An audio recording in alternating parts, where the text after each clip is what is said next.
चिपळूण परिसरातील निसर्गरम्य परिसरात वसलेल्या टेरव्या गावातील कुलस्वामिनी भवानी देवी व ग्रामदैवत वाघजाई देवी यांचे मंदिर प्रसिद्ध आहे.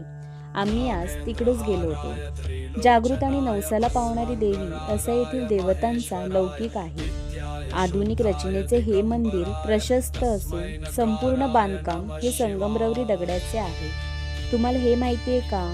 येथील भवानी मातेचा इतिहास हा तुळजापूरच्या भवानी मातेशी नाते सांगणारा आहे. असे मानले जाते की तुळजापूरची भवानी माता अंशरूपाने येथे वास करते.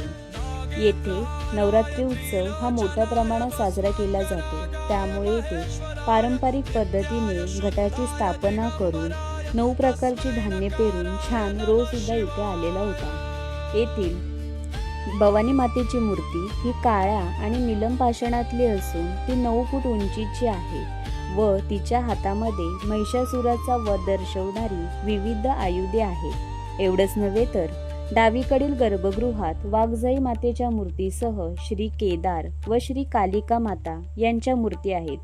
देवी वाघावर आरूढ असून अष्टभुजा धारणी आहे. एवढेच नव्हे तर या मंदिरात नवदुर्गा म्हणून ओळखल्या जाणाऱ्या पार्वतीच्या सर्व 9 रूपांच्या मूर्ती प्रतिष्ठापित केलेल्या आहेत व त्या एका बाजूला स्थित आहेत.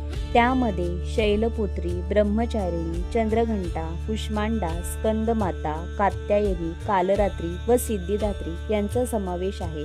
आम्ही सुद्धा देवीचे दर्शन घेतले आणि आता आम्ही जाणार होतो विठलाईला.